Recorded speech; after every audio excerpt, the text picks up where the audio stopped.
एक सरकारी नौकरी पाने से ये नहीं है कि हम उन्नत हो गए हैं। सरकारी नौकरी पाने से समाज की नज़रों में उसकी वैल्यू वही है जो आज से 50 साल पहले थी, कि वो उस जात का है। लोगों की मानसिकता नहीं सुधरेगी जब तक आरक्षण रहना चाहिए। तुम अपना जातवाद का तैग हटा लो, आरक्षण भीख में हम दे देंगे तुम्हें। ये जातवाद खत्म करेंगे नहीं और आरक्षण का विरोध करेंगे। कांवड़ जो ला रहे हैं ना, इन्हीं का आरक्षण छिन रहा है।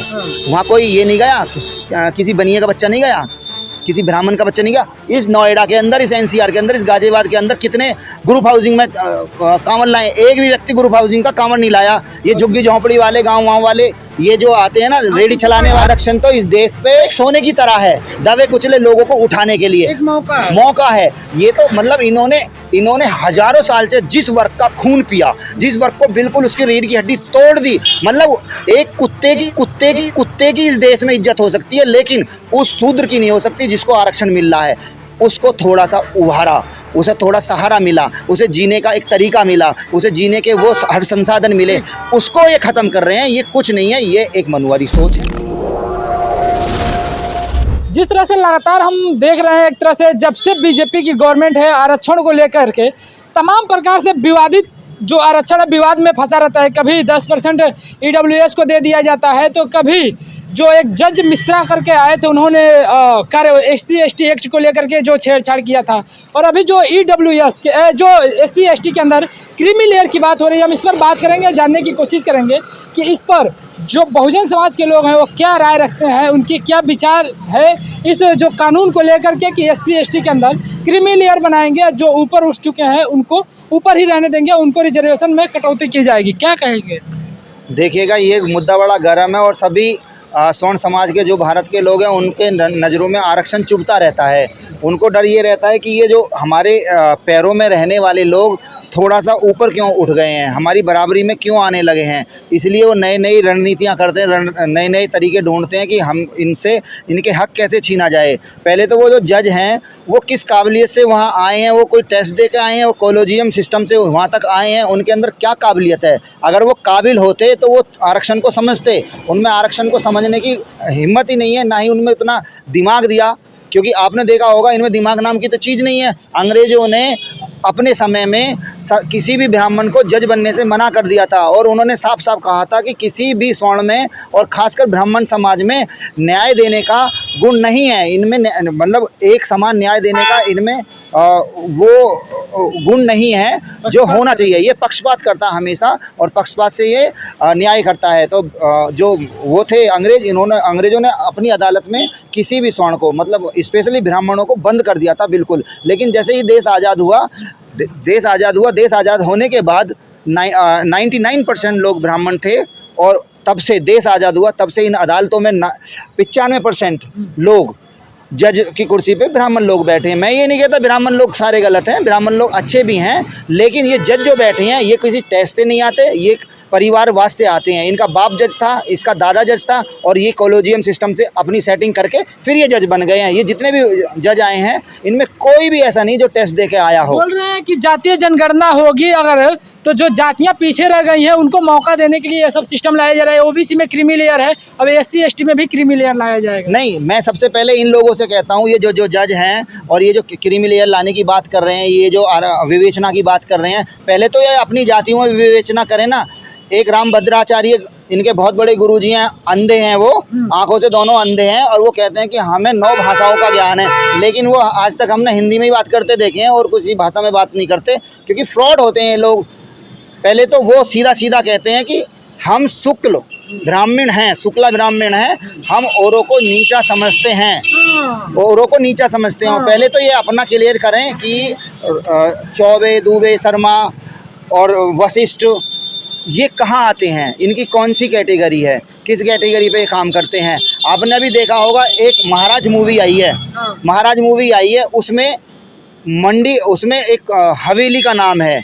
हवेली मतलब वहाँ बैठ के पुजारी, उस वक्त अंग्रेज़ों के टाइम में, मुसलमानों के टाइम में साथ पूरी मूवी में दिखाया, और वो 1862 का अंग्रेज़ों के टाइम का वो एक केस है जिस पर वो मूवी बनी हुई है। आप उस मूवी को देखें, और मैं सब आपके दर्शकों से भी कहता हूँ वो मूवी देखें। इनका चरित्र आपको पता चल जाएगा कितना घिनौना चरित्र है। जो आज के बहुत बड़े नवाब बन रहे हैं ना कि हम ये कर देंगे वो कर देंगे, कहीं कुछ नहीं है। जज बनते हैं सिर्फ ये नेपोटिज्म होता है ना, नेपोटिज्म सिस्टम, जज सिर्फ नेपोटिज्म की वजह से बनने कोई काबिलियत नहीं है। इन लोगों को अगर विवेचना करनी है तो विवेचना करें। यूपीएससी में धांधलेबाजी हुई है, गरीबों का आरक्षण पे वो आईएएस बन रहे हैं, उसे रोकना चाहिए। अगर इन्हें विवेचना करनी है तो गरीब स्कूल बंद हुए हैं, प्राथमिक विद्यालय बंद हुए हैं इन 10 सालों में लाखों, उसकी विवेचना करनी चाहिए। विवेचना करनी है तो एयरपोर्ट टपक रहे हैं, उसकी विवेचना करें। पब्लिक का पैसा लगा हुआ, विवेचना करनी है तो संसद टपकी है, उसकी विवेचना करें। विवेचना करनी है तो प्रगति मैदान का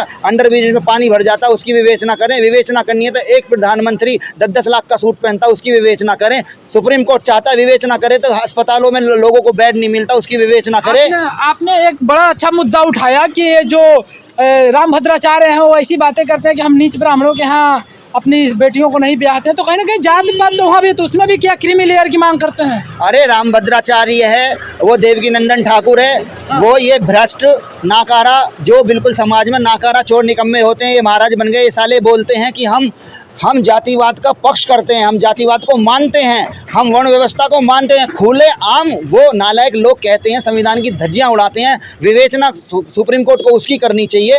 ये इतने नालायक छोड़ रखे हैं, ये इन पे कार्रवाई क्यों नहीं करते? क्योंकि ये इनकी जाति के हैं, इनके समाज के हैं। इनको ऐसा भ्रम फैलाने से इनकी आजीविका चल रही है, मुफ्त का खाना तोड़ रहे हैं, मुफ्त का पैसा तोड़ रहे हैं। रामभद्राचार्य एक और वो है लंबे से बाल वाला, उसको तमीज नहीं। देवकीनंदन ठाकुर के अलावा एक और है, लड़की सी आवाज़ निकालता। इन नालायकों को ये नहीं पता कि क्या बोलना है। वो कहता है कि और स्त्री को ज़मीन पे नहीं लेटना चाहिए। अबे गरीब आदमी की, जो मजदूरों की औरतें हैं वो ज़मीन पे ही सोती हैं, क्या स्त्री डगमगाता है? जो क्रीमी लेयर की बात है, इसी से क्या इफेक्ट पड़ेगा, आखिर कितना प्रभाव पड़ेगा समाज में जिस तरह से अगर इसको लागू कर दिया जाए? क्रीमी लेयर को समझना चाहिए। ये जो विवेचना की बात कर रहे हैं ना, क्रीमी लेयर के साथ साथ वो जो 15% SC ST का आरक्षण है ना, 21%, उसमें ये क्या कर रहे हैं, कास्टिज्म घुसाने की कोशिश कर रहे हैं। क्योंकि अभी क्या है, वो 21% सब पे बराबर लागू है। ये क्या करेंगे, उनको अप डाउन करेंगे। कुछ जातियों को ये इतना आरक्षण, कुछ जातियों को इतना आरक्षण। वो क्या करेंगे, अपने बीच में ही कंपटीशन हो जाएगा। SC और STों के बीच में ही कंपटीशन हो जाएगा। वो बाहर की बात नहीं सोचेंगे। जैसे वो बाहर की बात सोचते हैं ना, तो उनमें क्या हो जाएगा, विद्रोह आपस में हो जाएगा, आपस में उनका कंपटीशन हो जाएगा। इसलिए इन्होंने क्या करा है, हम सेफ हो जाएंगे, इनको आपस में लड़ा दो। आपस में लड़ाने के लिए इन्होंने ये लाया है कि विवेचना करें। चंद्रशेखर आज़ाद हैं, उन्होंने बोला कि ये रिजर्वेशन को, आरक्षण को ख़त्म करने का पहला कदम है। पहला कदम OBC के साथ हो तो गया, उनका आरक्षण ख़त्म तो कर दिया। OBC यहाँ इस देश का बहुत ही भोला भाला, और मैं कहता हूँ भोला भाला भी निकम्मा भी है। अपने हकों के बारे में कुछ नहीं बोलता और ना ही उसे कुछ पता। वो तो कांवड़ ढोने में मस्त है। उसका आरक्षण भी छीन लिया, उसकी क्रीमी लेयर भी छीन ली, मतलब क्रीमी लेयर में उसको ला दिया। मतलब वो 8 लाख कमाएगा तो वो क्रीमी लेयर में, लेकिन EWS 5 लाख वाला भी क्रीमी लेयर में नहीं है। ये अपने बहुत संघर्षों के बाद OBC का आरक्षण मिला, ठीक है, बहुत संघर्ष के बाद, और OBC का आरक्षण मिला 1996 में। और हायर एजुकेशन में जो आरक्षण आया था OBC का, वो आया था 2000 में। 2000 से अब तक उन्होंने उसमें कितने सारे फेरबदल कर दिए। OBC को यही नहीं पता कि हमारा एक जज बना जब से देश आज़ाद हुआ OBC का, सिर्फ एक जज। उनको पता ही नहीं है हमारा जज कहाँ है। इतनी सारी जाति हैं, इतनी सारी कास्ट हैं, जिसका एक भी आदमी ना जज बना, ना IAS बना, ना PCS बना। इसकी विवेचना करे ना सुप्रीम कोर्ट। सुप्रीम कोर्ट में जो बैठे हैं ना मनुवादी मानसिकता के लोग, इनको कुछ नहीं दिख रहा। इन्हें ये दिख रहा है कि जो इनके धर्म के अनुसार जो नीच जाति थी, वो थोड़ी सी आज अच्छा खाने पहनने लगी है, इनको ये चुभ रही है। अगर विवेचना करनी है तो इतने गाँव देहातों में इतना बुरा हाल है। आपको पता है 70% लोगों को पौष्टिक आहार नहीं मिलता भारत के अंदर। आप देखो रिपोर्ट, 70% लोगों को पौष्टिक आहार नहीं मिलता। हमारा देश 128 देशों में 111वें नंबर पे भूखमरी में। इसकी विवेचना तो सुप्रीम कोर्ट ने एक बार भी नहीं करी, ना ही बोला कि हमारा देश इतना भूखा क्यों पड़ा है, हमारे देश के बच्चे कुपोषण के शिकार हैं। इसकी विवेचना तो नहीं करी। इसको क्या लगता है, कोई पॉलिटिकल माइंडसेट है या सुप्रीम कोर्ट अपने मर्जी से लेकर के आया है? ये पॉलिटिकल माइंडसेट भी है और ये मनुवादी सोच भी है। ये लोग इसको वहीं लाना चाहते हैं जैसे ये अंग्रेजों से पहले था, मानसिकता कि हम सर्व प्रिय हैं और सर्व ऊपर रहेंगे, सर्वप्रथम है। ये वाली सोच ला रहे हैं। और इनको ना क्या हो रहा है, इन्होंने अपने बहुत सारे साधु छोड़ रखे हैं भ्रमित करने के लिए, जो रोज लाखों आदमियों में प्रवचन देते हैं और मनगढ़ंत कहानियाँ छोड़ते हैं। उनसे ब्रेन वॉश करने की ब्रेन वॉश चल रहा आरक्षण के बारे में और मनुवाद के बारे में। क्योंकि लाखों लोग उनसे जुड़ा हुआ है, ब्रेन वॉश हो रहा है, और फिर ऊपर से सुप्रीम कोर्ट बोल देता है। और आरक्षण पे तो इस देश बोल रहे हैं कि ये बहुत बड़ी रणनीति के तहत किया जाए। बहुत बड़ी रणनीति, इसको समझ पाना बहुत मुश्किल है, आम आदमी इसको समझ नहीं पाएगा। ब्रेन वॉश करके तब ये लाएंगे। आपने देखा होगा ओबीसी का ना एकदम कहते हैं आरक्षण होना ही नहीं चाहिए, आरक्षण होना ही नहीं चाहिए, आरक्षण से डॉक्टर बनेंगे तो वो गलत ऑपरेशन कर देगा। अबे मूर्खो, आरक्षण की वो करने वालों, जो 1-1 करोड़ दे के एमबीबीएस का डॉक्टर बनता है, जो पैसे वाले होते हैं, वो अच्छा ऑपरेशन करेंगे? गरीब आदमी का डॉक्टर ना बने। ये सोचने वाली बात है। ये बहुत गहरी सोचने वाली बात है कि एक गरीब ओबीसी के लोग उस तरह से आगे भी तो नहीं आते हैं। वो लोग तो अधिकतर हम देखते हैं कुछ % लोग हैं जो आगे आते हैं, बाकी समाज हम देखते हैं कि धर्म के पीछे लगा रहता है। ओबीसी पे क्या है, मैं बोला ओबीसी क्यों नहीं आता? ओबीसी के पास थोड़ा सा ना आजीविका साधन है, उनके पास थोड़ी सी जमीन है, वो जमीन उनकी बिक रही है या उन पे आजीविका का साधन है, इसलिए उन्हें लगता है कि हाँ सब चंगा सी। जैसे नोएडा में देखो, नोएडा में बहुत सारी जातियाँ हैं जिनके पास ज़मीन है, खासकर यहाँ यादव और गुजरों के पास ज़मीन है, तो अब उनको क्या मतलब आरक्षण से? उनकी ज़मीन 1-1 करोड़ रुपए बीघे बिक रही है, तो उन्हें आरक्षण से कोई मतलब नहीं। वो जैगवार में घूम रहे, ऑडी में घूम रहे, उनको आरक्षण की वैल्यू पता चलेगी 2-4 पीढ़ी उनकी निकलने दो, 10-20 साल बाद जब उनकी ज़मीन बिक जाएगी ना, जब देखेंगे अरे हमारा तो कोई ना। अभी भी उनसे कहो ना, तुम्हारा बताओ भाई, तुम्हारा कोई जज है? ना ना, हमारा तो कोई जज ना। तुम्हारा कोई प्रोफेसर है? ना ना ना। तुम्हारे कोई डॉक्टर है? ना ना ना। फिर भी कांवड़ लेने जा रहे हैं। अगर सरकारी संस्थाओं में उनका देखा जाए तो 1% नहीं है। किसी भी आप उसमें चले जाओ, बैंक में चले जाओ, किसी भी बैंक में चले जाओ, आप उनके नाम देखो कि कौन है। सब वही बैठे हैं जो रिजर्वेशन नहीं, जो जज बैठे हैं, वो जज के जो वो हैं सरनेम वाले, वो ही उस बैंक में बैठे हैं। कोई भी बैंक उठा लो आप, कोई भी सरकारी अस्पताल उठा लो, 70 से 80% वो जज जो दे रहा है ना, फैसले जो दे रहे हैं, उन्हीं के लोग बैठे हैं वहाँ। ओबीसी देख लो, कहीं भी ओबीसी किसी बैंक में मिल जाए, एक भी प्रोफेसर मिल जाए। चिराग पासवान है, उन्होंने रिजर्वेशन को लेकर के काफ़ी विरोध किया है। बोला है कि आर्थिक आधार पर आरक्षण नहीं होना चाहिए, कि सामाजिक आधार पर आरक्षण है, सामाजिक आधार पर रहना चाहिए। जो क्रीमी लेयर वाली बात है, कभी नहीं आ सकता। देखो, पहले आरक्षण ना आर्थिक नहीं है, इसमें बहुत सारी चीज़ें हैं। तीन चीज़ें तो मुख्य हैं इसमें, आर्थिक, सामाजिक और सांस्कृतिक। इसमें कई सारी चीज़ें और जुड़ी हैं जिससे आरक्षण मिला है। एक सरकारी नौकरी पाने से ये नहीं है कि हम उन्नत हो गए हैं। सरकारी नौकरी पाने से समाज की नज़रों में उसकी वैल्यू वही है जो आज से 50 साल पहले थी, कि वो उस जात का है, उस जात का ऊपर कैसे उठ गया। ये जब तक लोगों की मानसिकता नहीं सुधरेगी, जब तक आरक्षण रहना चाहिए। तुम अपना जातवाद का टैग हटा लो, आरक्षण भीख में हम दे देंगे तुम्हें, आरक्षण दलित तुम्हें भीख में दे देगा। तुम जातवाद खत्म करो ना, ये जातवाद खत्म करेंगे नहीं और आरक्षण का विरोध करेंगे। और एक और बात सुनो, जब लड़ाई होगी ना मुसलमानों से, तो ये जिनसे आरक्षण छीन रहे हैं ना, इनको हिंदू बना लेंगे। ये जिनका आरक्षण छीन रहे हैं ना, ये भी नालायक हैं, ये भी हिंदू बन जाएंगे, ये भी हिंदू बन जाएंगे। कांवड़ जो ला रहे हैं ना, इन्हीं का आरक्षण छीन रहा है। वहाँ कोई ये नहीं गया, किसी बनिए का बच्चा नहीं गया, किसी ब्राह्मण का बच्चा नहीं गया। इस नोएडा के अंदर, इस एनसीआर के अंदर, इस गाजियाबाद के अंदर कितने ग्रुप हाउसिंग में कांवड़ लाए? एक भी व्यक्ति ग्रुप हाउसिंग का कांवड़ नहीं लाया। ये झुग्गी झोंपड़ी वाले, गाँव वाले, ये जो आते हैं ना रेडी चलाने वाले सब कांवड़ हो रहे हैं।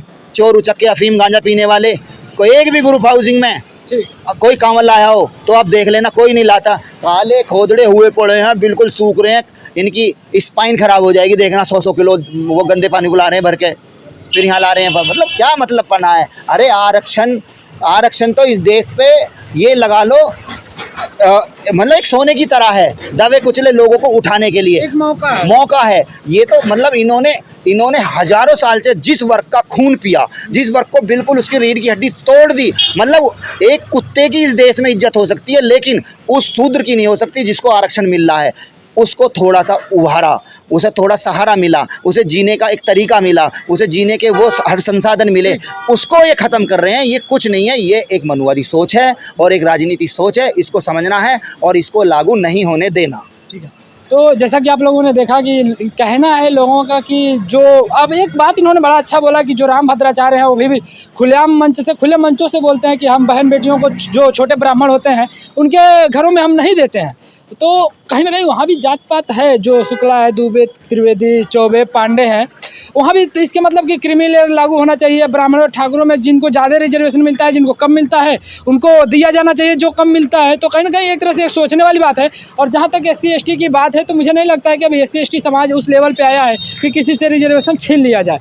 जो इन्होंने बोला कि आर्थिक आधार पे तो नहीं है, सामाजिक आधार पे है, तो सच में सामाजिक आधार पे है। और सामाजिक आधार पे हम देख सकते हैं जो राष्ट्रपति हैं, चाहे जो अखिलेश यादव को हमने देखा कि जब उनका घर छोड़ा, वो अपना आवास छोड़े तो वहाँ पे गंगा जल से उनको धोया गया। जब हमने अपने राष्ट्रपति को देखा, जब रामनाथ कोविंद जी गए तो मंदिर धोया गया। तो इस तरह से तमाम जो सामाजिक कार्यक्रम है, कहीं ना कहीं उसमें रिजर्वेशन साफ साफ झलकता है, कहीं ना कहीं एक छुआछूत झलकता है। तो अभी ऐसा नहीं लगता है।